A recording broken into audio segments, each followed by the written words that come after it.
vosotras. Yo soy Federico, represento la Asociación de Tratación Solidaridad Internacional, una de las 3 entidades que junto con Olga y Curricular Vitoria organiza este ciclo de charlas con el apoyo de financiación del Ayuntamiento de Vitoria-Gasteiz. Esta es nuestra tercera sesión. Economía. Hablaremos de economía y Sahel, con la participación de Ainhoa Marín Coscordoval, economista, profesor de la Universidad Complutense de Madrid, investigador principal del Instituto Elcano para África Sahariana. Sus temas de trabajo ha trabajado para el Programa de Naciones Unidas y la Comisión Europea para África en Addis Abeba, en Etiopía. Y con Magda Ndaye, cooperante y representante de la Asociación de Tratación Solidaridad Internacional en Senegal. Antes de empezar, unos pequeños detalles técnicos. Podéis hacer preguntas de 2 formas, o por escrito, mediante la sección preguntas y respuestas que ofrece la plataforma Zoom, o pinchando en levantar la mano abajo, y en ese caso os puedo dejar la palabra. Os animo a que podáis hablar directamente vosotros para que sea más dinámico y más entretenido, así tal como que podéis hablar directamente con los ponentes. Si robar más tiempo, dejaría la palabra a Ainhoa y aún muchas gracias por estar aquí. Sí, muchas gracias, Federico. Yo también aprovecho para recordar que sin ningún problema a lo largo de la exposición pues podéis levantar la mano o a través del chat pues preguntar lo que haga falta e interrumpirme. Yo voy a hacer una presentación esta tarde, en la próxima hora y media voy a compartir la pantalla. Si hay algún problema y no se ve bien, me interrumpís por favor y lo decís. Voy a lanzar la presentación. Efectivamente, yo vengo a comentar sobre todo algunos temas que tienen que ver con la situación de los países africanos en el contexto de la economía mundial, con especial atención no tanto a Sahel, sino a Costa de Marfil y Senegal, ¿no? Recording in progress.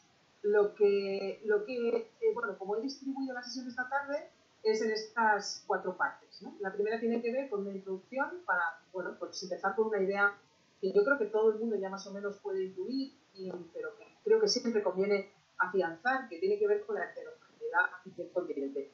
Yo lo que voy a hacer es comentar sobre todo sobre la heterogeneidad del continente africano en clave económica. Pero bueno, voy a repasar también algunos otros temas que quizás se hayan visto en algunas de las otras sesiones.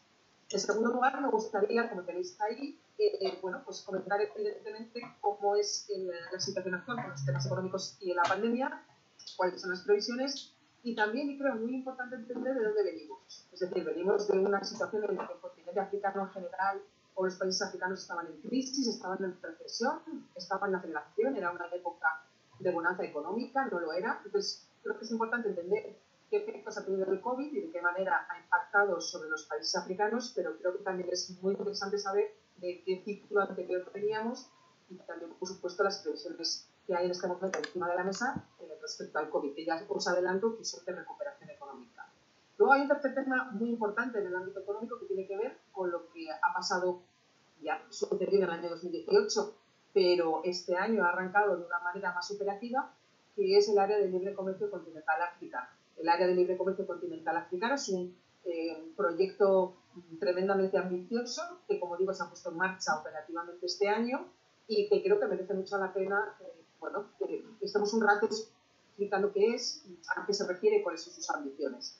Y si me diera tiempo, que no lo tengo muy claro, pero bueno, por si acaso yo ahí lo he traído, ver también las relaciones entre la Unión Europea y el continente africano, con especial énfasis en las relaciones económicas y siempre tratando de ver todos estos apartados en la perspectiva de sus efectos o cómo tiene que ver esto con Costa de Marfil y con Senegal, que son los 2 países en los que se me ha pedido que por parte de la coordinación del curso que haga un poco más de énfasis en ellos.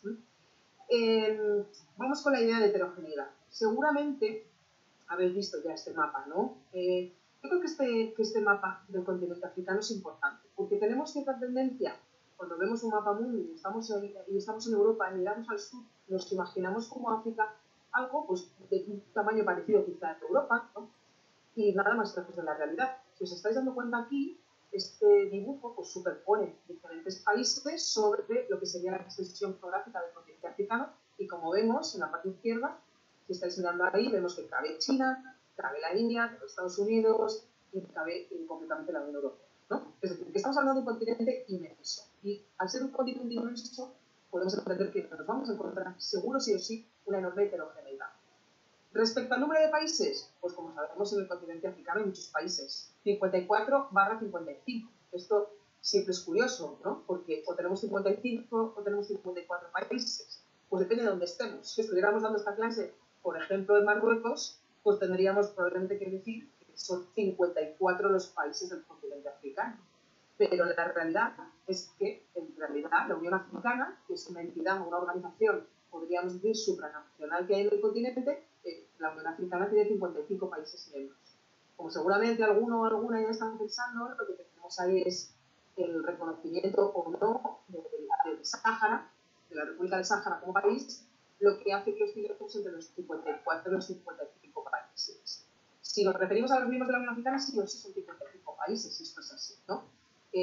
Como os podéis imaginar, cuando la Unión Africana admitió como miembro a la República del Sáhara, Marruecos lo que hizo en represalia fue salirse de la Unión Africana, pero a los 3 años volvió a incorporarse.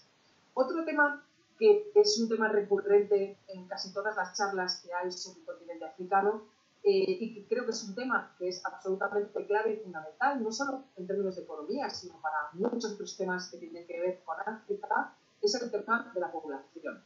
Y concretamente me refiero al crecimiento demográfico. Yo he traído hoy 2 datos, el dato del año 2020, en el que podemos ver que en este momento hay aproximadamente 1.300 millones de habitantes en el continente. Esto tampoco es una gran población, teniendo en cuenta la extensión geográfica, es decir, que la densidad de población tampoco es tan elevada, pero fijaos que para el año 2050 las previsiones, los pronósticos nos hablan de 2.500 millones de habitantes, ¿no? Esto tiene muchísimas implicaciones, porque este crecimiento poblacional no se está dando en ningún otro continente. Es decir, en este momento no hay ningún continente que crezca más que el continente africano. Y eso, como vamos a ver, pues tiene implicaciones. Para algunos, una amenaza, ¿no? En términos de migración. Para otros, una oportunidad. Pero sin duda, desde luego, es un reto. Porque estamos hablando de mucha gente joven que se incorpora al mercado laboral y, por tanto, lo que es cierto es que los gobiernos africanos tienen la obligación de crear una gran cantidad de puestos de trabajo, ¿no? Para toda esta gente joven que se va incorporando al mercado laboral.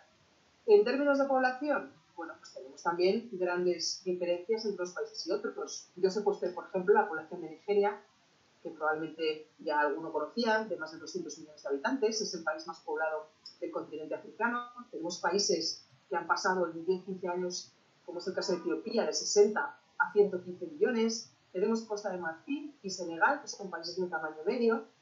Luego tenemos países mucho más pequeños, como Guinea Ecuatorial, 1,3 millones, y he escogido también Seychelles, que tenéis ahí, que llega, vamos, de hecho que no llega a los 100.000 habitantes. Entonces, esa heterogeneidad que vemos en tamaño, en población, desde luego también se puede ver perfectamente en los países, como es de esperar. Eso tampoco nos llama la atención. A ver qué voy a pasar. Eso es. ¿Qué implicaciones tiene esto? Pues en estas 3 columnas se recogen, yo creo, datos interesantes. La primera columna, como veis, es de 1950, la segunda columna es de 2020 y la tercera es una proyección para el 2100.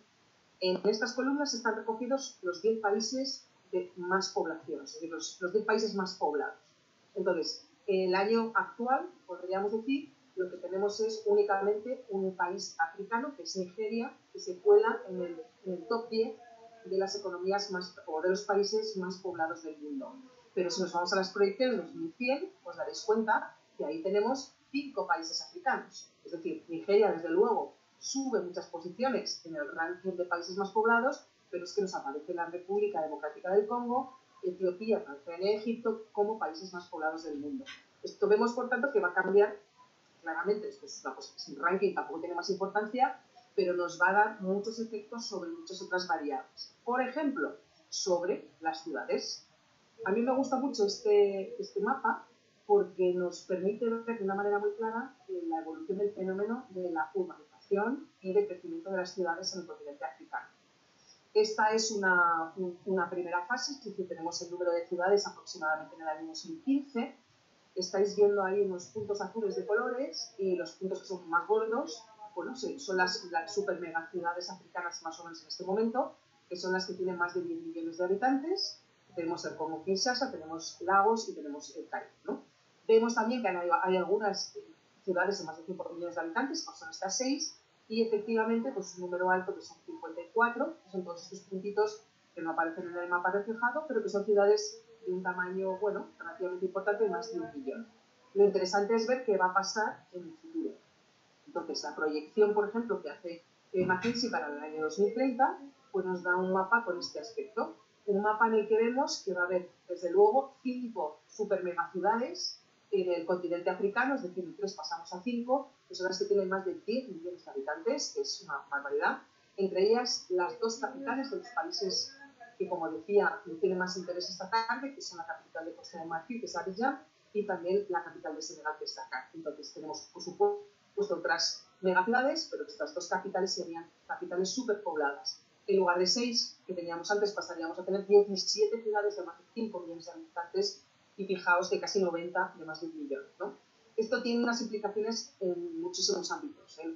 Cómo proveer una suficiente calidad de vida a las personas que viven en las ciudades, de servicios básicos, de servicios sanitarios, de saneamiento de agua, de acceso a bueno, puestos de trabajo incluso, ¿no? Entonces, es de esperar que este fenómeno de la población, como digo, presenta un reto muy importante para los gobiernos africanos porque este crecimiento de las ciudades no se observa en ninguna otra parte del planeta.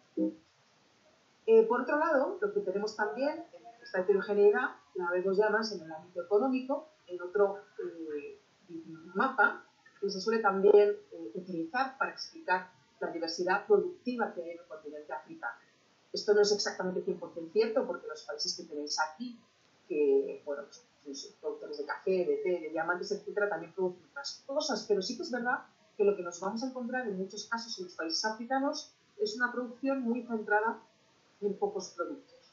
En algunos casos ese producto es, por ejemplo, petróleo o gas natural, pero en otros casos puede ser perfectamente cacao o puede ser café, etcétera, etcétera, ¿no?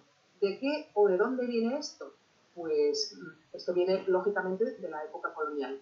Como sabemos, todo el pasado colonial, todas las relaciones establecidas de los países africanos con sus colonias europeas, empujó a estos países a este modelo productivo, ¿no? Porque esta era la estructura que convenía a las colonias. Y entonces, digamos que después ha habido algunos intentos de industrialización, en algunos países ha habido mayor nivel de industrialización, pero la realidad es que en muchos otros países han quedado con una producción muy concentrada en muy poquitas cosas. Luego lo podremos ver un poquito mejor en el caso concreto de países. Por tanto, ¿qué tenemos? Pues tenemos algunos productores de petróleo y de gas natural, Nigeria, Libia, Angola, luego los volveremos a ver, pero también tenemos productores como Ghana y Costa de Marfil, que son los mayores productores de cacao. También hay producción, como sabéis, de uranio, diamantes, coltán, textiles, todo tipo de minerales. Y desde luego en el continente africano, que es donde mejor se puede ver reflejada lo que se llama la paradoja de los recursos naturales. Esta paradoja de los recursos naturales, a lo mejor la habéis oído también referida como la maldición de los recursos naturales. Es lo mismo, ¿no? ¿A qué se refiere? Recordemos lo que era el término paradoja. Paradoja es cuando tú esperas que algo pase de una determinada manera, porque es lo lógico, y en lugar de pasar de esa forma, pasa justo lo contrario, ¿no? Entonces, en el contexto en el que estamos hablando ahora, que es el contexto de los recursos naturales, lo que tenemos aquí es un continente tremendamente rico en recursos naturales, lo cual, a priori, debería ser algo positivo, ¿no? Es decir, un gobierno que tiene en su subsuelo una gran cantidad de petróleo o minas llenas de minerales que el resto del mundo demanda con mucho interés, pues debería ser a priori una cosa buena de producir, de exportar, de generar ingresos. Y en el contexto africano y en algunos países en particular sucede, como sabemos, todo lo contrario, ¿no? En lugar de ser positivos, se convierten estos recursos naturales en una fuente de corrupción, porque allí donde se extrae mucho dinero puede haber corrupción, en violaciones de derechos humanos, trabajos en las minas, por ejemplo, de manera infantil, grupos rebeldes que se hacen con las minas para financiar con ese dinero la compra de armas. Sabéis que en muchos casos, República Democrática del Congo, con toda la explotación del coltán, probablemente sea el caso más paradigmático, ¿no?, del tema de los recursos naturales. Entonces tenemos un continente heterogéneo, también en producción, y donde, como hemos visto, se ve con especial visibilidad el tema de la maldición o paradoja de los recursos naturales. Y ahora me pongo un poco más en términos de economía más pura, para hablar de algo que los economistas siempre estamos manejando, que es el Producto Interior Bruto. porque igual que tenemos en la Unión Europea, por ejemplo, economías más grandes y economías más pequeñas, pues en el continente africano pasa exactamente lo mismo. Tenemos economías muy grandes y tenemos economías muy pequeñas. El tamaño de las economías africanas o de cualquier otra parte se mide con el Producto Interior Bruto. Es decir, el PIB determina si una economía es más grande o más pequeña. Es, digamos, como si fueran los kilos para el tamaño, ¿no? Es decir, si yo quiero saber si una persona es más grande o una persona es más pequeña, puedo pesarla, puedo poner una variable que son los kilos y puedo perfectamente comparar los kilos de una persona frente a los kilos de otra. Y también puedo ver si esa persona engorda o adelgaza. Las economías sirven o se puede hacer exactamente lo mismo, solo que en lugar de coger los kilos, cojo el Producto Interior Bruto. El Producto Interior Bruto es la suma de la actividad económica, y ahí están metidas las exportaciones, el consumo, los ingresos, etcétera, etcétera, y se calcula normalmente de enero a diciembre, ¿no?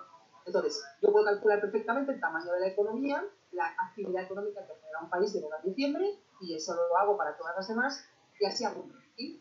Entonces, si me voy a, por ejemplo, al entorno internacional y digo, ¿cuál es el país económicamente más fuerte? Porque es la potencia económica por excelencia. O sea, potencia económica sabemos que es Estados Unidos. ¿Pero por qué? Pues porque tiene el Producto Interior Bruto más grande. ¿Cuándo? Este año, el año pasado, el anterior, y el año que viene lo volverá a hacer, ¿no? La segunda potencia económica más importante es China. No lo ha sido siempre, pero lo es en los años recientes. Entonces, en un momento dado, a lo mejor la actividad económica a lo largo de un año en China superará a la de Estados Unidos, se prevé que vaya a ser así, pero bueno, al final esto pues lo estoy contando para que entendamos que el PIB es la variable que nos sirve para medir el tamaño de las economías. Entonces tenemos esta especie como de barco, ¿no? Aquí que nos sirve para entender que en el contexto del continente africano pues hay economías muy grandes, economías como si fuera la Alemania de la Unión Europea, y economías muy pequeñitas. Entonces, las dos economías más importantes del continente africano son Nigeria y Sudáfrica, por este orden que yo acabo de comentar aquí. Es decir, Nigeria es hoy por hoy la mayor potencia económica del continente y Sudáfrica sería la segunda. Tradicionalmente ha sido al revés. Sudáfrica es, digamos, de los últimos 15-20 años, ha sido la economía más grande, pero la verdad es que la economía nigeriana, sobre todo cada vez más exportadora de petróleo y de gas natural, pues ha superado en actividad económica a la República de Sudáfrica. También es interesante comparar, ¿no? Porque es verdad que Nigeria viene a ser como la Alemania africana, pero sin embargo sus economías son muchísimo más pequeñas si la medimos en términos de PIB. Yo he puesto aquí en la transparencia que el tamaño del Producto Interior Bruto nigeriano es similar al de Austria o al de Argentina, ¿no? Para que entendamos que es una gran economía en el contexto africano, pero no es una gran economía en el contexto internacional, ¿no? Y yo creo que esta idea es importante. Es decir, sí es como una Alemania a nivel africano, pero no tiene ni de lejos el tamaño del PIB que pueda tener Alemania. De hecho, tiene un PIB, como vemos, de 0,4 billones de dólares en el último cómputo, con lo cual bueno, pues es similar, como vemos, a un país relativamente pequeño en el contexto de Europa. Y luego hay economías de segundo nivel, todas las que tenéis aquí en esta segunda línea. Tenemos Egipto, tenemos Argelia, tenemos Marruecos, tenemos Angola, y tenemos algunas de tercer nivel, me refiero por tamaño de la economía, como es el caso, por ejemplo, de Costa de Marfil, etcétera, etcétera. Senegal está un poquito más abajo. Y tenemos incluso economías muy pequeñas, como es el caso de todas estas pequeñitas que hay por aquí abajo, que prácticamente ni se pueden leer. Muchas de ellas son estados insulares, ¿no? Son islas, como las islas Seychelles, las islas Comoros, Cabo Verde, etcétera, etcétera. Así que en este gran buque, digamos, que representa el continente africano, vemos que tenemos bueno, una gran variedad y una gran heterogeneidad también en el campo de las economías unas frente a otras. Cuando hablamos de los temas de hacer negocios, ¿no? Aquí esto es interesante porque normalmente en el contexto del Estado español lo que hay es una percepción de hacer negocios en África como algo muy arriesgado, ¿no? Y sin embargo, esa heterogeneidad también la vemos en indicadores que se dedican a medir el nivel de riesgo de hacer negocios en África. Hay un indicador que es el más conocido, que es el del Banco Mundial, que es el Doing Business, que simplemente toma una serie de variables y hace un ranking para saber qué países hay o son más fáciles para hacer negocios y qué países son más complejos para hacer negocios. ¿Qué variables toman en cuenta? Pues podéis imaginar que para hacer negocios pues es fundamental el tema de los trámites burocráticos, las barreras fiscales, etcétera, etcétera, ¿no? Entonces, con eso elaboran, con un mix de diferentes factores, pues se elaboran un ranking, ¿no? Entonces, es importante entender que esa heterogeneidad que aunque tengamos esa percepción, y muchas veces las empresas tienen esa percepción de África como un bloque en que todo es muy arriesgado, pues si nos vamos a los rankings nos encontraríamos países africanos que están situados en, bueno, en situación o en puestos relativamente altos, ¿no? Por ejemplo, nos encontramos en el Doing Business del año 2020, las Islas Mauricias estaban aquí en la posición número 13, muy por encima de países como Francia o España, que estaban en la 30 o la 32. Ruanda, por ejemplo, ocupaba la posición 38, Marruecos 53, Kenia, de hecho he señalado aquí las que están más arriba, Sudáfrica, Botswana, Costa de Marfil, Senegal un poquito más abajo. Es decir, que pensaríamos así a priori que los países africanos son lugares arriesgados para hacer negocios y sorprendentemente es verdad que hay muchos en los que es muy arriesgado, pero otros en los que, como vemos, los rankings internacionales les dan una puntuación mejor que muchos países europeos, ¿no? Y creo que eso nos sirve de nuevo para ver también esa heterogeneidad que veíamos esta vez desde la perspectiva de los negocios. Y en el ámbito del COVID, pues 3/4 partes de lo mismo. La realidad es que, no sé si os acordáis, cuando el COVID empezó a extenderse por Europa, se empezó a decir que cuando el COVID llegaba a África, el impacto sanitario iba a ser, bueno, una cosa terrible, ¿no? Se esperaban una tasa de mortalidad altísima y una importante congestión y, bueno, una especie de catástrofe sanitaria. El impacto sanitario al final en el continente africano ha sido importante, pero ha sido mucho menor de lo esperado. Es verdad que en muchas partes y en muchos países africanos pues no se han hecho test, pero casi todo el mundo que trabaja en el terreno, y a lo mejor alguien tiene experiencia allí y lo ha vivido, sabe que de haberse producido esa catástrofe que bueno, vaticibraba para algunos agoreros, pues se habría notado perfectamente. Es verdad que ha habido saturación hospitalaria en algunos sitios, pero la realidad es que ese impacto tan catastrófico que la propia Organización Mundial de la Salud decía que el COVID iba a tener en África, pues no se ha producido, ¿no?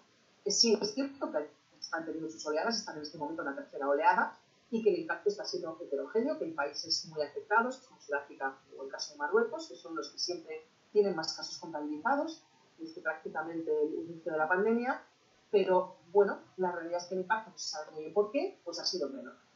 Cuando se preguntan los expertos por qué en África no está habiendo tantos casos, bueno, pues lo primero que dicen es que efectivamente hay casos que no siempre se están contando. También sabemos que si haces más test, evidentemente pues sacas un mayor número de casos, pero también es cierto que se dan otras razones que tienen que ver, por ejemplo, con la juventud de la población, seguramente ya lo habéis oído, razones que tienen que ver también con la preparación de los países africanos ya de antes, a veces mejor preparados frente a las pandemias o frente a las epidemias que otros países europeos. Yo recuerdo que en marzo del año 2020, justo antes del confinamiento, estaba en un viaje de trabajo a Ciudad del Cabo y cuando yo salí del aeropuerto de Barajas en Madrid, a mí nadie me hizo ningún tipo de toma de temperatura ni nada. También cuando pisé el aeropuerto de Ciudad del Cabo me tomaron la temperatura, ¿no? Es decir, que en algunas cosas los países africanos han estado más adelantados y algunos, como por ejemplo el caso de Sudáfrica, han sido muy rápidos, Etiopía también, en tomar medidas bastante restrictivas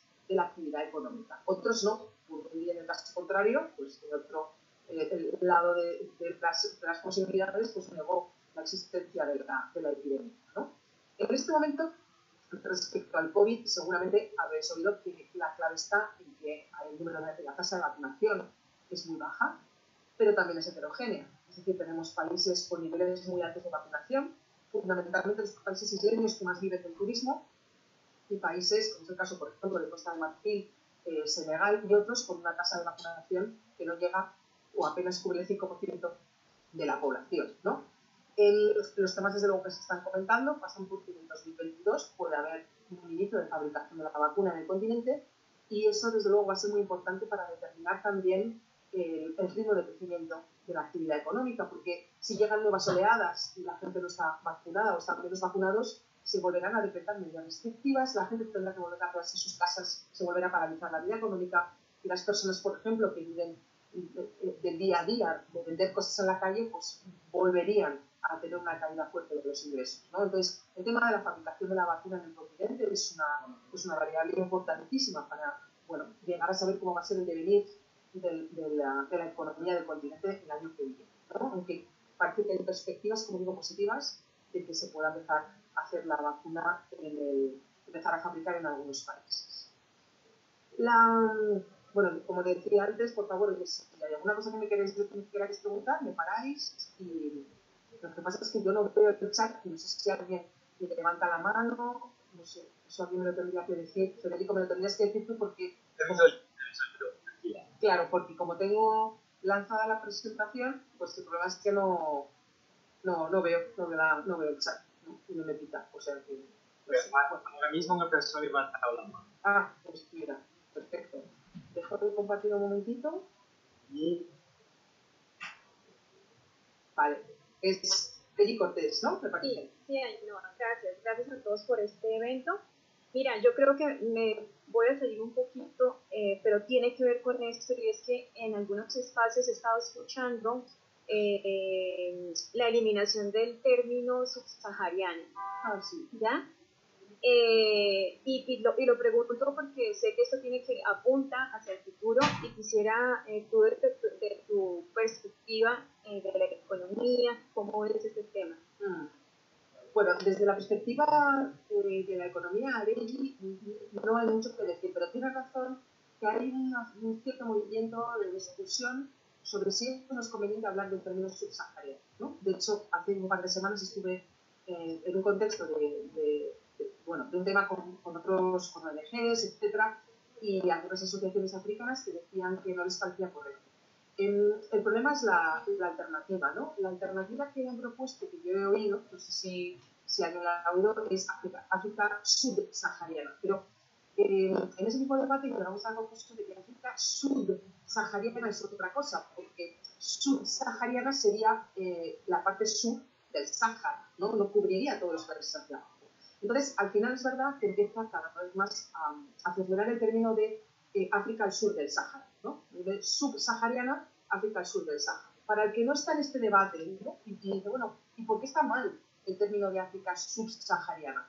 Los que no les gusta el término dicen que es un término un poco despectivo, por el término sub, ¿no? Sí, es que me han dicho que, disculpa, es que tienes toda la razón, porque dicen, es que es por debajo, y es por debajo, y dicen que pues que el desierto, bueno, que ahora es desierto, que antes no había un lago, y creo que esto en términos económicos también influye muchísimo. Bueno, yo lo que te puedo comentar es eso, ¿no? Que el término subsahariano, pues hay quien lo considera peyorativo, porque lleva el prefijo sub, y eso alude a estar en una situación de inferioridad, y que por tanto se prefiere el término al sur del Sáhara. Y que en algún momento, como decía antes, se ha designificado el término subsahariano, pero que eso no tiene mucho sentido, ¿no? Porque se refiere al sur de la franja del Sáhara, ¿no? Y no es geográficamente la extensión a la que nos podemos referir, ¿no? Pero bueno, me parece bien, Ari, que me lo digas, porque yo es que el tema es que ya llevo mucho tiempo hablando de África subsahariana, pero es cierto que se empieza a manejar de manera más correcta África al sur del Sáhara. Y de hecho estábamos esta discusión en el contexto de un documento que teníamos que elaborar entre el CANO, ONGs, asociaciones africanas aquí en Madrid, etcétera, y entonces llegamos a la conclusión de que preferíamos usar África al sur del Sáhara. Lo que pasa que, bueno, yo como he siempre hablado del subsahariano, pues todavía se me escapa, ¿no? Pero bueno, te agradezco tu pregunta. Así lo clarificamos, ¿no? A ver si yo mismo me acostumbro también a utilizar al sur del Sáhara. A mí, personalmente, mi opinión, esto es una opinión personal, no me parece un término peyorativo, ¿no? Subsahariana, ¿no? Pero es verdad que si alguien habla de Europa o Sub-Europa, para referirse a los países del sur, Sub-Europa, pues a lo mejor, ahí sí, o sea, que a lo mejor es una cuestión más de división occidental, ¿no? Pero bueno, de una manera u otra tiene fácil solución, porque podemos hablar de África al sur del Sáhara. Vale, bueno, pues, si os parece voy a volver a compartir pantalla, entonces, eso es, para entrar en la segunda parte de la presentación, que tiene que ver con el ciclo económico, ¿no? Si hablas de temas económicos y en el contexto de salida de la pandemia, pues, bueno, más que de la salida de la pandemia, que eso creo que no, pero sí la salida de la crisis económica que ha provocado la pandemia, ¿no? Entonces, como os decía antes, es muy importante entender de dónde venimos, cuáles son los antecedentes del continente africano y hacia dónde vamos. Respecto a los antecedentes, ¿de dónde venimos? Pues a mí me gusta mucho poner estas portadas de la revista El Economist, que fueron bastante sonadas en su momento. Tenemos en el año 2000, el Economist publica esta portada de su revista sobre África y nos habla del continente sin esperanza. ¿no? Un continente, como vemos en la imagen, pues donde hay guerra, donde hay conflictos, etcétera, etcétera. Y resulta que en el año 2011 la nueva portada del Economist es esta, Africa Rising. Como si os dais cuenta, una visión completamente diferente, de una África más optimista, de una África que despierta, ¿no? Un niño, una cometa de colores, etcétera. Visión, como vemos, que se confirma en el 2013 por esta nueva portada que dedica el Economist también al continente africano, donde nos habla de la África que respira. ¿Qué hay detrás de este cambio en apenas, si os dais cuenta, una década, de una visión muy clara, ¿no? Desde un continente prácticamente pues, abandonado, en el que no hay esperanza, un continente que de repente renace, ¿no? Pues lo que hay es la aparición de algunos países africanos, de repente, en la escena internacional, como países que más crecen. Es decir, esto coincide, por ejemplo, con la publicación en el año 2011, por eso la he puesto aquí en circular, con un artículo en la revista El Economist con este título, Los Lion Kings, que sacaba estas listas de países que más crecía su producto interior bruto. Porque esto que tenemos aquí son tasas de crecimiento, 11, 10, 8, es 11%, 10%, 8%. Estos son tasas de incremento del producto interior bruto de estos países. ¿Qué pasa? Que resulta que de repente los expertos internacionales, los analistas del Producto Interior Bruto se dieron cuenta que había economías que crecían un montón, pero que de repente se habían colado economías africanas entre las economías que más crecían. Algunas de ellas ya habían empezado a despuntar, las veis aquí en la primera columna del 2001 y del 2010, ya teníamos algunos países africanos, pero es que resulta que en el 2011 y el 2015 seguía y había un importante número de países africanos. Entonces, de repente, ese continente, que es el continente africano, tiene unas economías que empiezan a crecer muchísimo. Es decir, su Producto Interior Bruto, de un año para otro, engorda mucho más rápido que China, India, etcétera, etcétera, ¿no? Como es el caso de Angola, o más rápido que algunos países asiáticos, sobre los cuales había mucha esperanza. ¿Por qué se estaba produciendo este incremento de estas economías? ¿Por qué crecían tan rápido?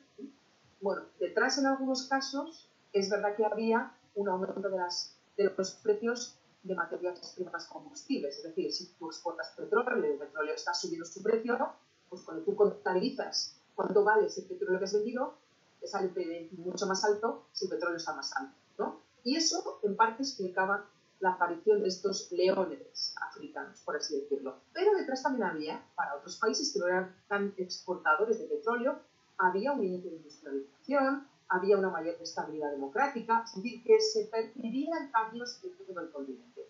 Y esto empezó en el año 2001, 2002, 2003 y continuó. Y de hecho, si yo os pongo el ranking de los países que más crecían en el año 2019, no ya los del 2010, 2011, que ese es el pasado, no. ¿Cómo era el ranking de los países que más crecían en el mundo en el año 2019? Justo antes de la crisis del COVID que llegó, como sabéis, en el 2020. Pues resulta que tenemos aquí el ranking de los países que más crecían y no está China, no está India. ¿Quién está? Está Sudán del Sur, está Ruanda, está Costa de Marfil, está Ghana, está Etiopía y está Mauritania. Eran los países que, digamos, lideraban el crecimiento económico mundial por algunas otras economías, como veis aquí, fundamentalmente las asiáticas, ¿no? Es decir, que los países africanos, muchos de ellos, y el continente en general, lleva aproximadamente 20-25 años en un ciclo económico expansivo. Es decir, que antes de que llegara el COVID, lo que tenemos son economías en crecimiento y en expansión. Por supuesto, había excepciones, ¿eh? Teníamos Zimbabue, excepción. Teníamos Angola, excepción. Pero en general el continente tenía lo que llamamos un ciclo económico expansivo. Llega el COVID y ¿qué sucede? Pues que muchos países que antes crecían dejan de crecer. Y algunos países que crecían mucho, pues empiezan a crecer menos. El Fondo Monetario Internacional nos daba este